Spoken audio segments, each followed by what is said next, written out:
Meus queridos irmãos, vamos abrir as nossas Bíblias no livro de Josué, que a cada dia nós percebamos o quanto nós dependemos do Senhor. Josué capítulo 10, livro de Josué, sexto livro da Bíblia.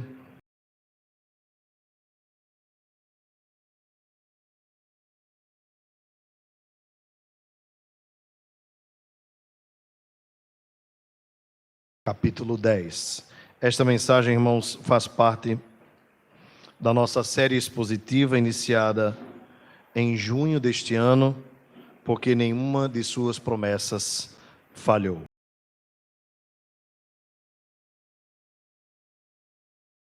Diz assim a Escritura Sagrada: tendo Adonisedeque, rei de Jerusalém, ouvido que Josué tomara a Ai e a havia destruído totalmente, e feito a Ai e ao seu rei como fizera a Jericó e ao seu rei, e que os moradores de Gibeão fizeram paz com os israelitas e estavam no meio deles, temeu muito, porque Gibeão era cidade grande, como uma das cidades reais, e ainda maior do que Ai, e todos os seus homens eram valentes.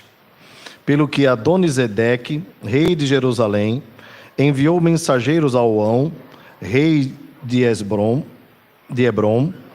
e a Piram, rei de Jamute, e a Jafia, rei de Laquis, e a Debir, rei de Eglom, dizendo: subi a mim e ajudai-me. Firamos Gibeão, porquanto fez paz com Josué e com os filhos de Israel. Então se juntaram e subiram 5 reis dos amorreus, o rei de Jerusalém, o rei de Hebrom, o rei de Jarmute e o rei de Laquis e o rei de Eglom, eles e todas as suas tropas, e se acamparam junto a Gibeão e pelejaram contra ela. Os homens de Gibeão mandaram dizer a Josué no arraial de Gilgal: não retires as tuas mãos de teus servos, sobe apressadamente a nós e livra-nos, e ajuda-nos, pois todos os reis dos amorreus que habitam nas montanhas se ajuntaram contra nós. Então subiu Josué de Gilgal, ele e toda a gente de guerra com ele, e todos os valentes. Disse o Senhor a Josué: não os temas, porque nas tuas mãos os entreguei. Nenhum deles te poderá resistir. Josué lhe sobreveio de repente, porque toda a noite veio subindo de Gilgal. O Senhor os conturbou diante de Israel e os feriu com grande matança em Gibeão, e os foi perseguindo pelo caminho que sobe a Bate-Orom. E os derrotou até Azeca e Maquedá.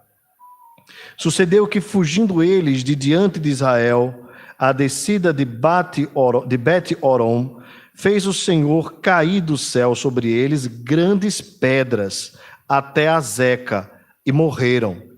Mais foram os que morreram pela chuva de pedra do que os mortos à espada pelos filhos de Israel. Então Josué falou ao Senhor no dia em que o Senhor entregou os amorreus nas mãos dos filhos de Israel, e disse na presença dos israelitas: Sol, detente em Gibeão, e tu, lua, no vale de Aijalon. E o sol se deteve, e a lua parou, até que o povo se vingou de seus inimigos. Não está isto escrito no livro dos justos? Sol, pois, se deteve no meio do céu e não se apressou a pôr-se quase um dia inteiro. Não houve dia semelhante a este, nem antes nem depois dele, tendo o Senhor assim atendido à voz de um homem, porque o Senhor pelejava por Israel. Voltou Josué e todo o Israel com ele no arraial a Gilgal. Até aqui, irmãos, a leitura da Escritura. Vamos baixar as nossas frontes mais uma vez em atitude de oração. Ó Senhor nosso Deus, muito obrigado, Pai, por estarmos aqui reunidos para te adorar, para te cultuar. E nesse encontro, Senhor, solene, tão maravilhoso que tu nos concedes, nós já tivemos a oportunidade de expressarmos os nossos louvores, de fazermos a ti as nossas orações. Agora nós queremos nos calar, Senhor, para ouvir a tua voz. Por isso nós te rogamos que o nosso coração possa ser agora guardado pelo teu Espírito para receber a tua palavra, a fim de que haja entre o teu povo edificação, correção, consolação e também desafio, para que nós vivamos cada dia mais perto de ti, te amando mais, te desejando mais e vivendo mais para a tua glória. Nós te pedimos essa bênção em nome de Jesus. Amém. Amém. Meus irmãos, como é bom podermos expor a Escritura de forma sequencial. Traz para nós substância quando nós entramos no texto específico da pregação. Isto porque o capítulo 10, isolado dos outros capítulos, ficaria difícil para nós o entendimento mais profundo. Mas como nós estamos na sequência, isso facilita a nossa compreensão. Os irmãos devem lembrar, portanto, que Gibeão era uma das cidades que situava-se ali na região entre os amorreus, os heveus, os jebuseus, os heteus, mais ou menos aquelas 9 a 10 tribos que permaneceram na região de Canaã quando o Senhor deu a posse da terra ao povo de Israel.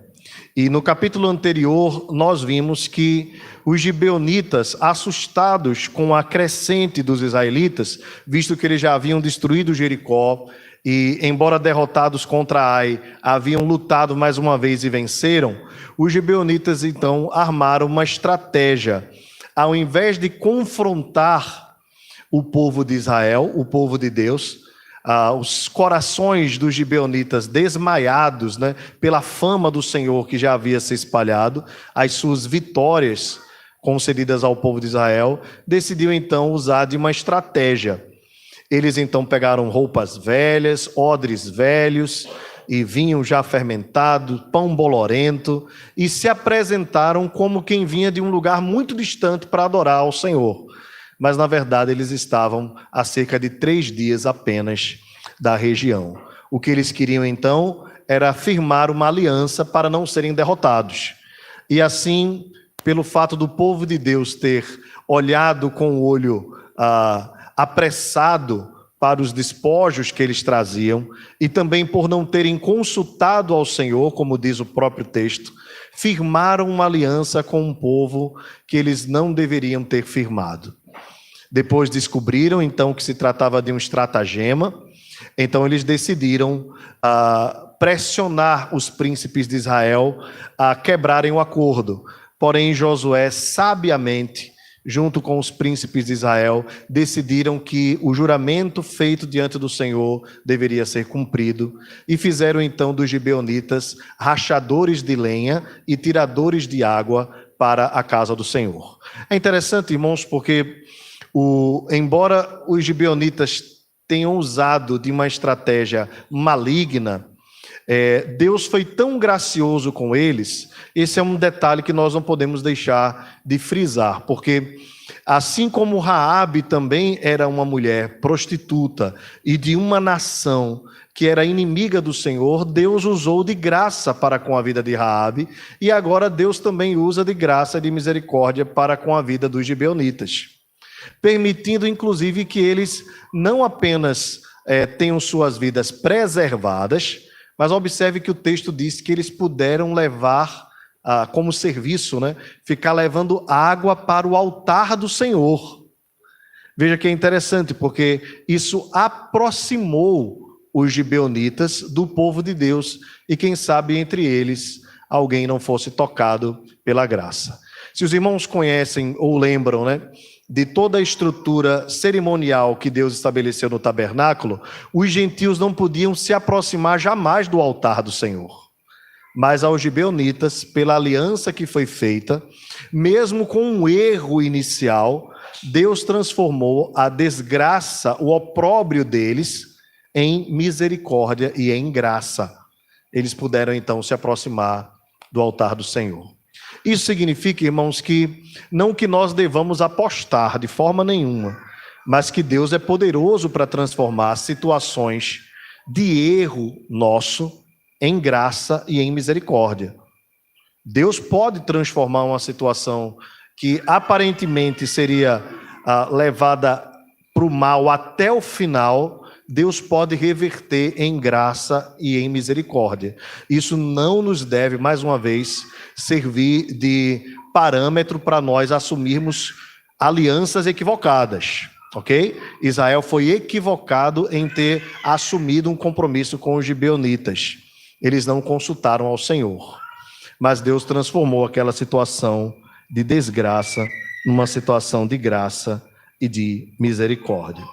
Bem, agora no capítulo 10, nós vamos ver então o avanço de Israel para uma região que era desconhecida outrora. Observe que o texto vai falar de Adoni-Zedeque, rei de Jerusalém. É interessante, né? Porque nós não tínhamos ouvido falar ainda de Jerusalém. Jerusalém não tinha sido citada aqui ainda. No máximo, nós tínhamos ouvido falar sobre Melquisedeque, rei de Salém, lá no livro de Gênesis. Jerusalém aqui ainda não era a capital da Terra Santa, né, da Terra Prometida. Era uma região ainda a ser conquistada. E a fama do Senhor havia crescido e do povo de Israel, de tal forma que esses homens se prepararam, 5 reis se prepararam para destruir Gibeão. Observe então comigo com sua Bíblia aberta, nós vamos discorrer um pouco no texto, depois de fazermos algumas explicações, trazemos algumas aplicações para as nossas vidas no dia de hoje. Observe então que a fama havia se espalhado, o verso 1, ouvira que Josué tomara Ai e havia destruído totalmente, também como fizera a Jericó, e que o povo de Israel fez paz com o povo de Gibeão. Gibeão era das nações cananitas, mas Gibeão conseguiu livrar-se da morte por conta daquele acordo. Então, Adoni-Zedeque, aqui a principal figura entre os reis, né, o rei de Jerusalém, decidiu convocar os outros reis a se juntarem contra Gibeão, porque se Israel já era uma nação forte, agora com a comunhão, né, com o Gibeão, eles se tornariam mais fortes ainda. A derrota deles, então, estava prestes a acontecer.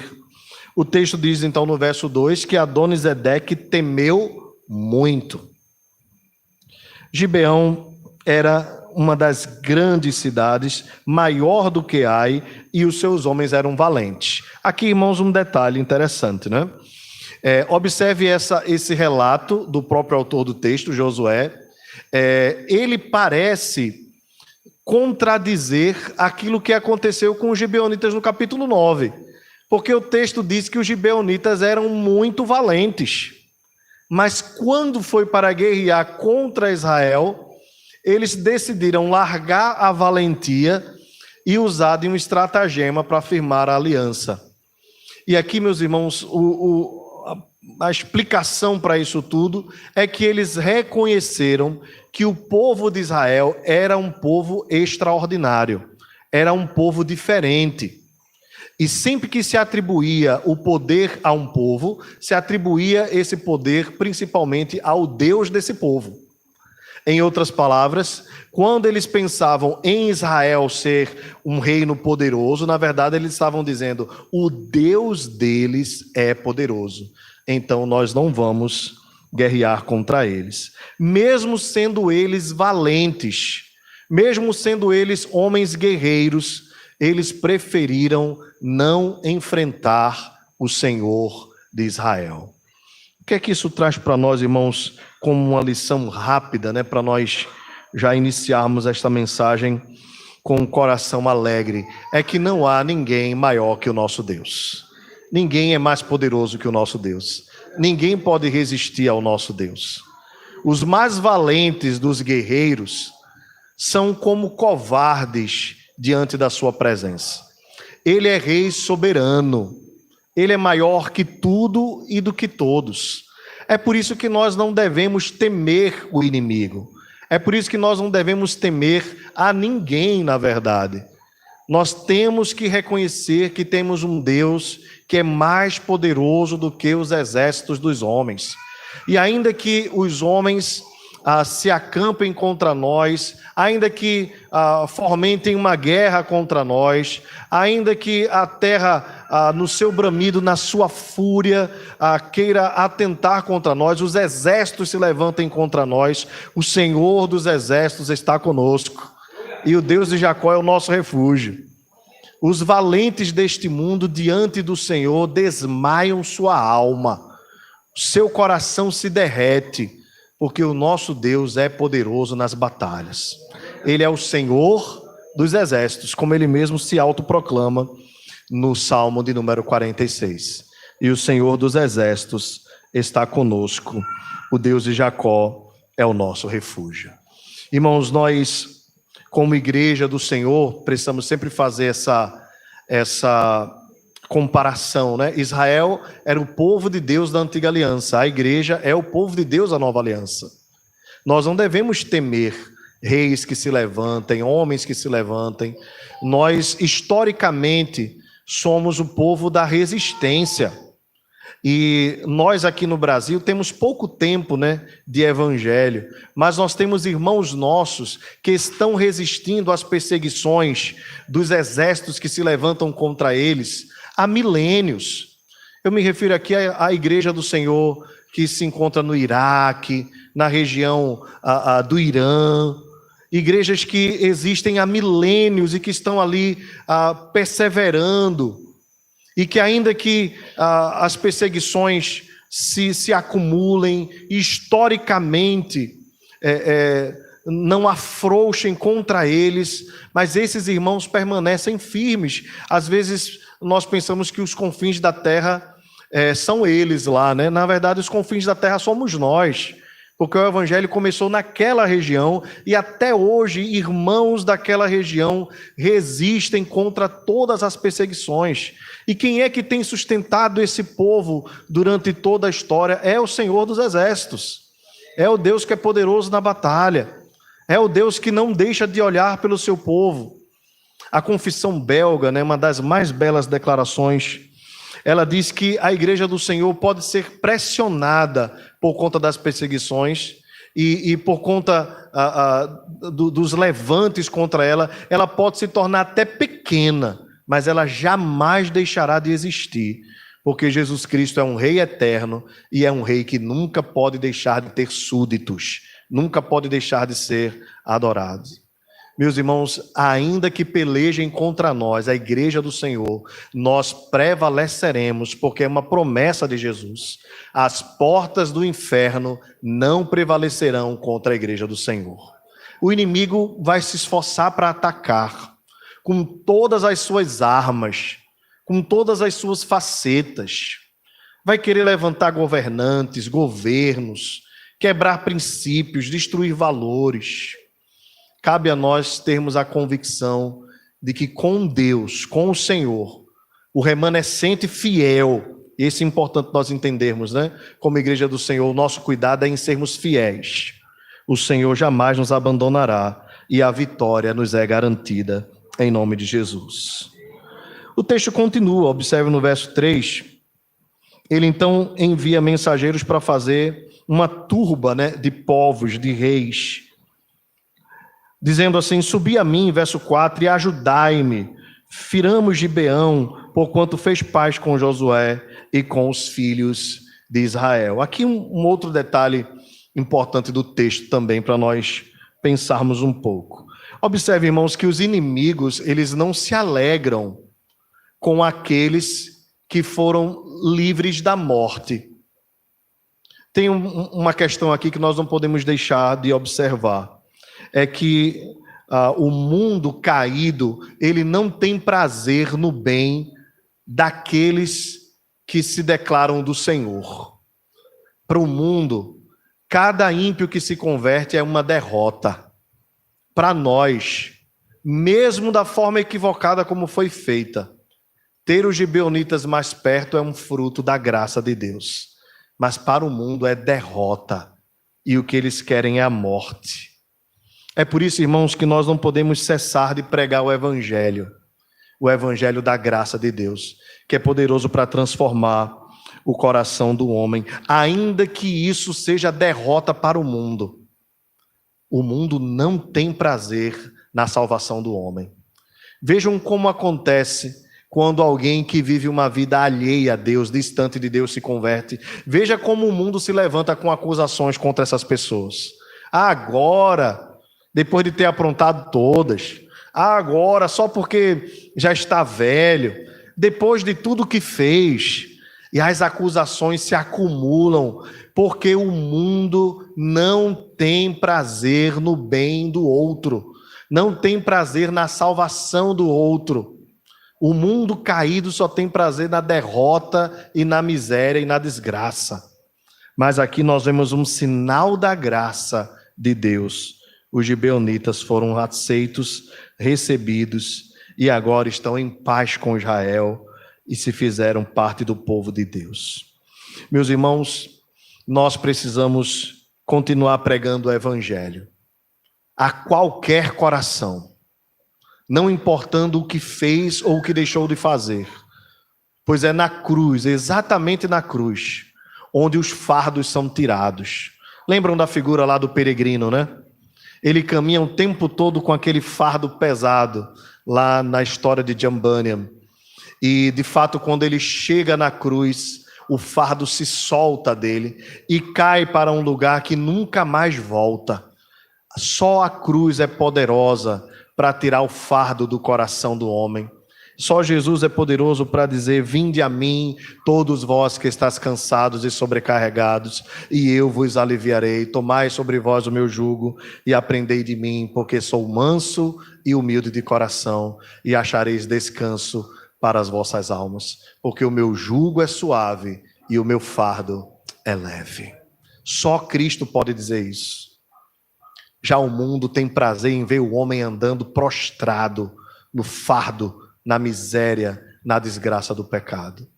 O que cabe a nós, irmãos, é não querermos colocar de volta a mochila pesada em ninguém. Uma vez perdoados, uma vez aceitos, uma vez recebidos por Cristo, nós somos recebidos de uma vez por todas. A graça de Deus é poderosa para nos salvar e é poderosa para nos sustentar até o dia final. Portanto, nada pode nos separar do amor de Deus que está em Jesus Cristo, nosso Senhor. Nem tribulação, nem angústia, nem perseguição, nem fome, nem nudez, nem perigo, nem espada. Porque estou bem certo, como diz o apóstolo Paulo, que nem a morte, nem a vida, nem os anjos, nem os principados, nem as coisas do presente, nem do porvir, nem os poderes, nem a altura e nem a profundidade, ou qualquer outra criatura poderá separar-nos do amor de Deus que está em Cristo Jesus, o nosso Senhor. Portanto, se você tem um passado carregado, tenha certeza que toda a carga já foi lançada em Cristo Jesus. Na cruz, todo fardo foi destruído de uma vez por todas. Do teu passado, ele não se lembra mais. Foi lançado no mar do esquecimento. Quando Cristo olha para você, quando Deus olha para você, o Pai, ele vê a pessoa bendita do seu Filho. Ele vê a pureza de Jesus em você. Pelo sangue lavados, mais alvo que a neve estamos. Não há impureza em nós. Cristo vê em nós pureza total. E quando nós pecarmos, corremos de pronto para um advogado, Jesus Cristo, o justo, pois nele há perdão e graça. Bendito seja o seu nome. O texto, irmãos, continua. Observe no verso 5. Eles subiram então e se acamparam para pelejar contra Gibeão. Os homens de Gibeão, diz o verso 6, mandaram dizer a Josué no arraial de Gilgal: não retires as tuas mãos de teus servos, Sobe apressadamente a nós e livra-nos e ajuda-nos, pois todos os reis dos amorreus que habitam nas montanhas se ajuntaram contra nós. Observe então, irmãos, que os gibeonitas sabiam do perigo, por isso eles pedem a Josué socorro. Agora, observem, irmãos, como é interessante a percepção dos gibeonitas, né? Embora pouco tempo com Israel, mas eles sabiam que a única forma deles serem livres da morte era que se Josué estivesse com eles, os israelitas estivessem com ele. É claro que a alusão aqui é ao Senhor, nós vamos ver esse trocadilho aqui no próprio texto, né? Então eles tinham a certeza de que Josué poderia, se juntando com eles, resistir pela força do Senhor. Então Josué subiu de Gilgal, ele e toda a gente de guerra, com ele e com todos os valentes. Agora, observem aqui o verso 8, como é lindo, né? Disse o Senhor a Josué: não os temas, porque nas tuas mãos os entreguei, nenhum deles te poderá resistir.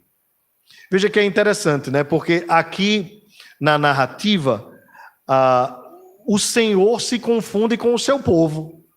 O Senhor diz assim: eu entreguei e eles não poderão te resistir. Ora, contra quem o Adonisedeque, junto com os outros 4 reis, né, os 5 povos, estariam lutando? Contra Josué ou contra o Deus de Israel? Contra Israel ou contra o Deus de Israel? Na verdade, é a mesma coisa. Porque Deus e o seu povo se faz um. Irmãos, essa é uma lição que nós precisamos guardar no nosso coração. Nós somos quem somos por causa de Deus. Nós somos um com o Senhor. Há uma aliança entre Deus e o seu povo no Antigo Testamento, que é a mesma aliança entre Deus e a igreja. Lembra que Jesus orou dizendo assim: Pai, eu peço que eles sejam um comigo, assim como eu sou um contigo. Nós somos um com o Senhor, irmãos. Portanto, a vitória do Senhor é a nossa vitória, e a nossa vitória é a vitória do Senhor.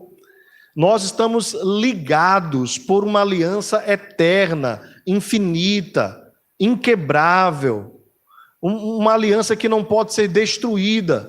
Deus fez um pacto conosco, e essa é uma linha que dirige toda a leitura da Escritura. Deus fez um pacto com o seu povo, e esse pacto é: eu serei o vosso Deus e vocês serão o meu povo. Assim nós somos um só. Então aqui na narrativa, a coisa se mistura, e é para se misturar mesmo. O Senhor disse: não os temas, porque nas tuas mãos os entreguei, nenhum deles te poderá resistir. Meus irmãos, isso é tão importante para nós, porque isso nos dá a garantia de que nós não estamos sozinhos na jornada da vida. Que nós não estamos sozinhos caminhando rumo até a terra prometida. Nós não estamos caminhando sozinhos. Às vezes o caminho é difícil. Às vezes o caminho é pedregoso. Às vezes o caminho traz os perigos. E nós passamos por medos, por tribulações. Nenhum de nós aqui seria louco em dizer que a caminhada cristã é um passeio no shopping. Não é. É uma jornada difícil, é um caminho de muitas lutas. Às vezes a terra é árida, às vezes o clima é quente, ou às vezes é frio demais. Enfim, nós passamos por diversas tribulações, mas nós temos uma garantia: Deus está conosco. Essa garantia, irmãos, de que nós temos um Deus vitorioso, poderoso nas batalhas, que está tão ligado a nós, que eu cometeria até a heresia de dizer que faz com que nós, a igreja, seríamos a 4ª pessoa da Santíssima Trindade, de tão ligados que nós estamos ao Senhor, porque tudo o que a Trindade faz é em prol da igreja. Assim como o marido não se sente vitorioso sem sua esposa, da mesma forma a vitória do Senhor na jornada da nossa vida tem a ver conosco. Nós somos a esposa de Cristo. Nós somos a namorada de Jesus. Nós somos a igreja, a noiva do Cordeiro. Portanto, cada vitória do Senhor é vitória da igreja. é vitória do seu povo, e cada vitória do seu povo é vitória do Senhor. Por isso, irmãos, ninguém poderá nos resistir. Mais uma vez segue a palavra aqui, né? O Senhor diz: nenhum deles te poderá resistir. Por quê? Porque o Senhor entregou nas mãos, não temas. Meus irmãos, como esta palavra é importante para nós, nestes dias que nós estamos passando por tantas especulações no nosso país, até mesmo na América Latina e também no mundo. Por que não observar o mundo além das fronteiras do nosso país? Nós estamos vendo os temores na Ucrânia, estamos acompanhando as perseguições que têm acontecido aos nossos irmãos na Nigéria. Nós temos visto tantas coisas acontecendo, irmãos. A mídia não tem mostrado, mas existem pelo menos 7 grandes guerras que têm se estendido há anos no mundo. Nós temos visto o que tem acontecido com irmãos na Nicarágua, temos visto o que tem acontecido na Venezuela, estamos sob grande tensão nesse país. Estamos vivendo dias difíceis. Mas uma coisa nós precisamos ter como convicção: o Senhor está conosco. É o nosso refúgio, e a igreja do Senhor vai resistir, porque as portas do inferno não prevalecerão contra nós. Nós precisamos apenas permanecer vigilantes, fiéis. Nós precisamos apenas resistir na força do Senhor. Observe, irmãos, também o verso 9. O texto diz: Josué lhes sobreveio de repente, porque toda noite veio subindo desde Gilgal. Aqui tem um outro detalhe, né, para a gente observar a estratégia. Josué era um general de guerra, era um homem preparado. Josué fez, então, um uso de uma estratégia de guerra interessante. Ele foi subindo no período da noite. Observe o que o texto diz: Josué lhes sobreveio de repente, porque toda noite veio subindo desde Gilgal. Então, aqui, o que dá a entender é que quando chegava o período da noite, Josué ia subindo com os valentes, exatamente para não ser visto. E aí o texto diz, no verso 10, o Senhor os conturbou diante de Israel e os feriu com grande matança em Gibeão. Então observe aqui, começa a primeira parte, né, da guerra. O Senhor feriu com grande matança em Gibeão e os foi perseguindo pelo caminho que sobe a Bet-Horon e os derrubou até a Zeca e a Maquedá. Observe que a guerra vai aumentando e o texto diz: sucedeu, né, posteriormente, que fugindo eles de diante de Israel, a descida de Bet-Horon, veja, eles já sofreram grande perda pela matança da espada.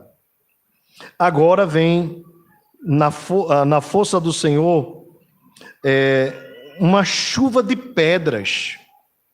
A primeira vem na força da espada.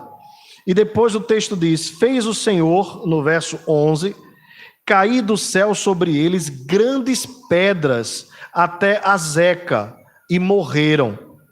Aí veja o detalhe do texto, né? O historiador aqui, Josué, traz esse detalhe. Mais foram os que morreram pela chuva de pedra do que os mortos à espada pelos filhos de Israel. Então você imagina a cena. Além de muitos destes povos, desses guerreiros, terem sido mortos à espada, os que desceram fugindo foram atingidos pelas pedras que Deus lançou miraculosamente dos céus para cair sobre eles. Alguns estudiosos vão acreditar numa espécie de pedras no tipo granizo. Eu não tenho conhecimento para afirmar isso. Alguns colocam pedras talvez do tamanho de 1 palmo ou 2 palmos. Bem, a verdade é que o que nós estamos vendo aqui é um milagre da parte do Senhor. Agora vejam um detalhe, né, irmãos? O milagre das pedras, ele acontece nesse texto depois que o povo de Israel vai à batalha propriamente dita. Aqui talvez um detalhe para nós pensarmos também. Às vezes nós queremos um milagre primeiro, né? E às vezes Deus quer que a gente se esforce primeiro. Nem sempre os milagres do Senhor estão nesta ordem. Às vezes acontece na guerra, como foi no caso de Josafá, os irmãos devem lembrar bem, que Israel nem precisou pelejar, mas aqui precisou pelejar, pelo menos num primeiro momento. E aqueles que conseguiram fugir, os inimigos conseguiram fugir, foram atingidos pelas pedras. O que fica aqui para nós, como detalhe, né, e lição, é que nós precisamos sim, ordinariamente, investirmos os nossos esforços e esperar que Deus faça aquilo que nós não podemos fazer. Não existe aqui uma contradição entre liberdade humana e soberania de Deus. As duas coisas podem caminhar juntos e caminham juntas tranquilamente. Mas depois o texto nos surpreende, porque não foi tempo suficiente, claro, né? O dia claro, para que todos fossem mortos como deveriam ser. Então Josué faz uma oração, no mínimo, ousada.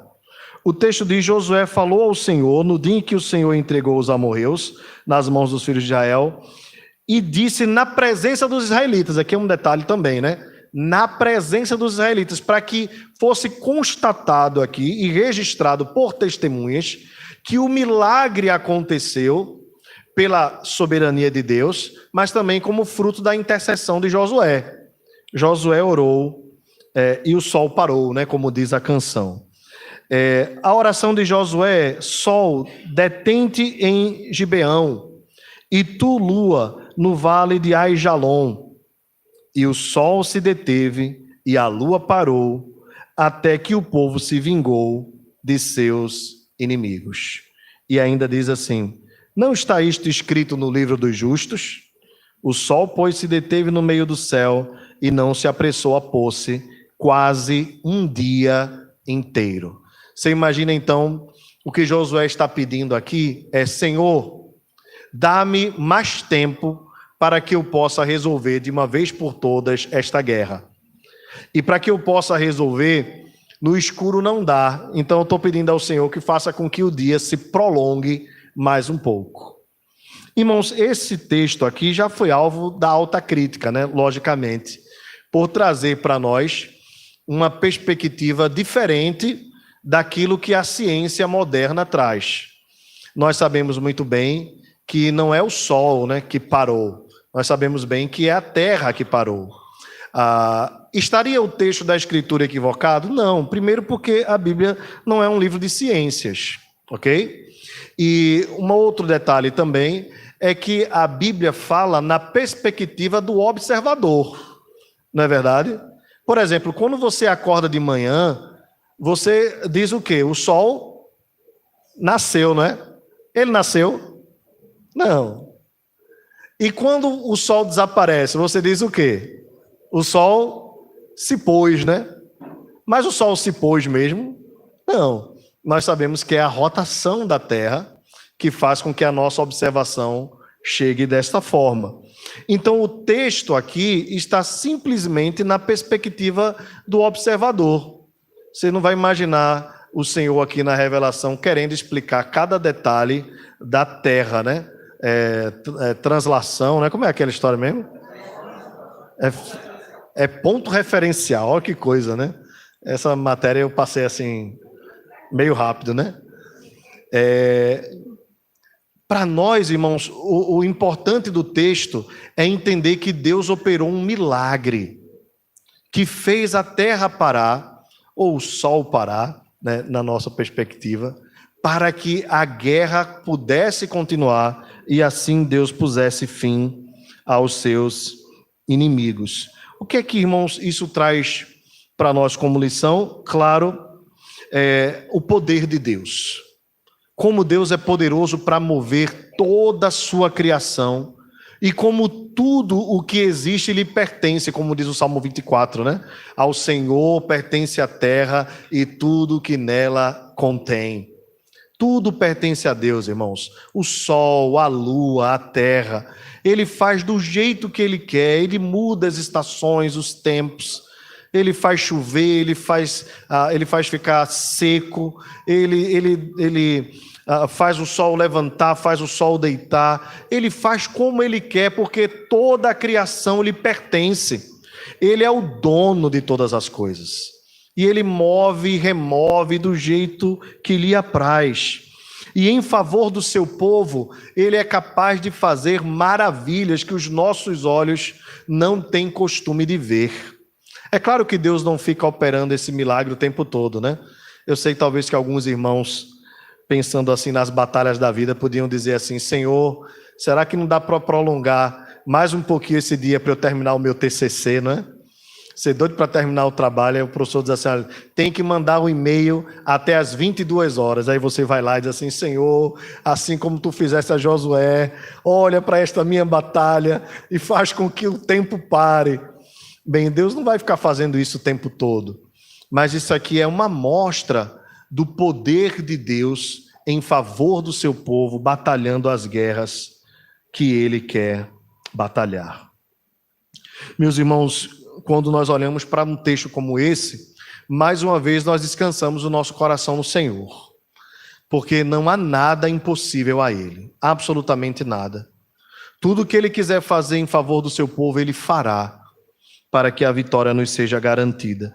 Por isso, não tema. Lembre dessa palavra que Deus disse a Josué: não tema. Desde o início, Deus disse: são 5 reis, e vocês são 2 povos, Israel e Gibeonitas. Eles são fortes, mas não temam, porque eu entreguei nas mãos de vocês. Todas as nações me pertencem. Este é o detalhe, né? Lembro que esse é um detalhe do texto de Josué desde o começo. Todos os povos que estão ali estavam na terra que pertence ao Senhor. Portanto, todos os povos pertencem ao Senhor. E se Deus entregou, então está entregue. Pertence a Ele, ninguém pode tirar. E ninguém pode fugir das mãos do Senhor. O texto diz: não está isto escrito no livro dos justos? Nós não temos também muito conhecimento de qual livro seria esse. Mas talvez aqui fosse um livro secular que registrasse os grandes feitos. Como este era um feito extraordinário, né? O sol parar, certamente foi escrito num livro à parte para a cultura do próprio povo de Israel e quem sabe até para as outras nações ali. O sol se deteve, não se apressou quase um dia inteiro. E não houve, observe aqui o verso 14, irmãos, não houve dia semelhante a este, nem antes, nem depois dele. É interessante, né, isso aqui, porque Deus pode fazer um milagre desse todos os dias, mas se ele fizer todos os dias, deixa de ser milagre, não é? Porque o que é um milagre? É um ato da providência extraordinária de Deus, e não da ordinária. Portanto, o ordinário é o sol ter o seu horário. Mas o extraordinário é Deus fazer com que ele se detenha um pouco mais tarde em favor do seu povo. E o que move este milagre de Deus? Nós sabemos bem que, acima de tudo, o milagre do Senhor ele acontece por sua soberania. Nós não temos dúvida disto. Mas aqui há também a intercessão de Josué. O texto diz: assim, atendido a voz de um homem, porque o Senhor pelejava por Israel. Deus teve prazer em atender a voz de um homem. Por que, irmãos, Deus teve prazer em atender a voz de Josué? Porque Josué não estava pedindo nada para ele. Josué estava pedindo para a glória de Deus. Nós temos as nossas necessidades, mas a maior de todas as necessidades que nós temos é de vermos a glória de Deus no nosso coração e nas nossas vidas. A glória de Deus é o nosso alvo maior, é o objetivo maior das nossas vidas. Os nossos pedidos, os nossos desejos, por mais necessários que sejam, eles não devem estar em primeiro lugar na nossa estima, mas a glória de Deus deve estar acima de todos os nossos desejos. Seja lá o que você mais anseia na sua vida, coloque acima disso tudo a glória de Deus. E coloque também para Deus: Senhor, aquilo que eu receber de Ti será para honrar, glorificar e magnificar o Teu santo nome. Qualquer coisa que você pedir, que for apenas para você, para as suas próprias vaidades, se encaixa naquilo que a Bíblia diz: pedis e não recebeis, porque pedis mal.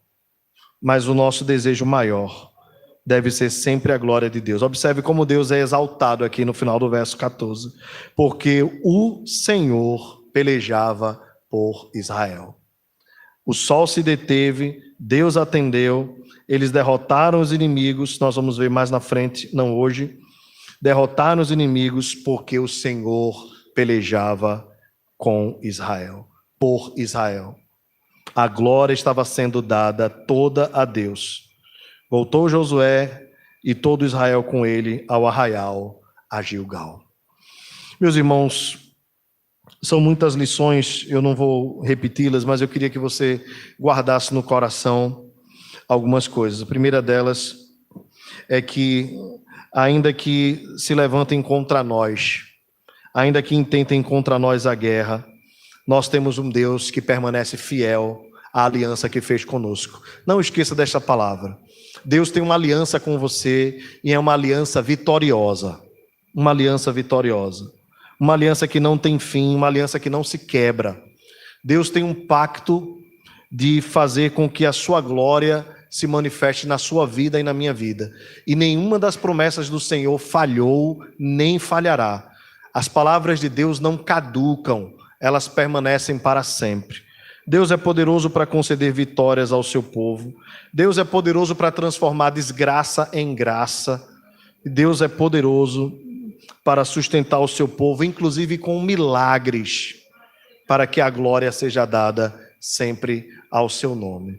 Guarde no coração essas palavras, seja confortado o seu coração nesta noite. E também lembra aos irmãos, claro, que esse texto nos faz lembrar a vitória do nosso Senhor Jesus Cristo na cruz do Calvário. Essa de todas é a maior vitória. A vitória que Ele nos garantiu através da sua morte, tirando de nós o fardo do peso, da culpa do pecado e nos trazendo para a conciliação com o Senhor. E todo aquele que crê em Jesus, independentemente do seu passado, daquilo que já fez, independentemente da carga que já carregou, todo aquele que for para a cruz será perdoado, será salvo, terá alívio do seu fardo, porque o fardo do Senhor é leve e o seu jugo é suave. Aprendam de mim, diz o Senhor, porque sou manso e humilde de coração, e achareis descanso para a vossa alma. Que Deus os abençoe, em nome de Jesus. Vamos ficar de pé, irmão? Vamos orar ao Senhor. Pai querido, nós te bendizemos, Senhor, pela tua palavra. Te louvamos porque o Senhor teve prazer em usar Israel como um farol da tua glória e de fazer com que, Senhor, lições preciosas pudessem ser trazidas a nós nos dias de hoje, tanto tempo depois, Senhor. Obrigado, porque tu és o Deus vitorioso nas batalhas. Obrigado, Senhor, porque o Senhor está conosco, é o nosso refúgio. Tu és o Senhor dos exércitos. Nesses tempos, Deus, de tantas tensões no mundo, ó Deus, e a tua igreja no meio, Pai, desse vendaval de tantas especulações, Senhor. Ó Deus, nós queremos apenas descansar na tua presença.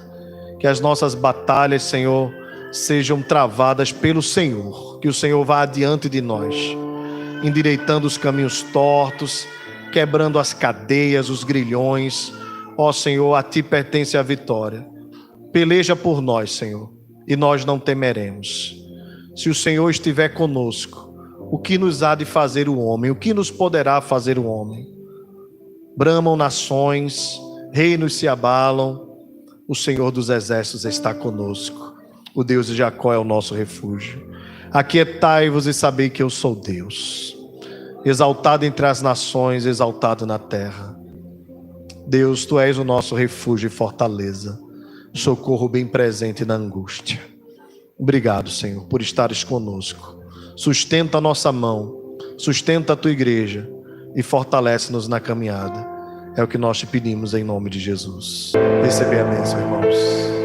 Que a graça do Senhor Jesus, o amor de Deus o Pai, a comunhão, o poder e a consolação do Espírito Santo seja sobre nós, Igreja Presbiteriana de Fragoso, e sobre toda a igreja do Senhor que está espalhada sobre a face da terra, agora e para todos sempre. Amém.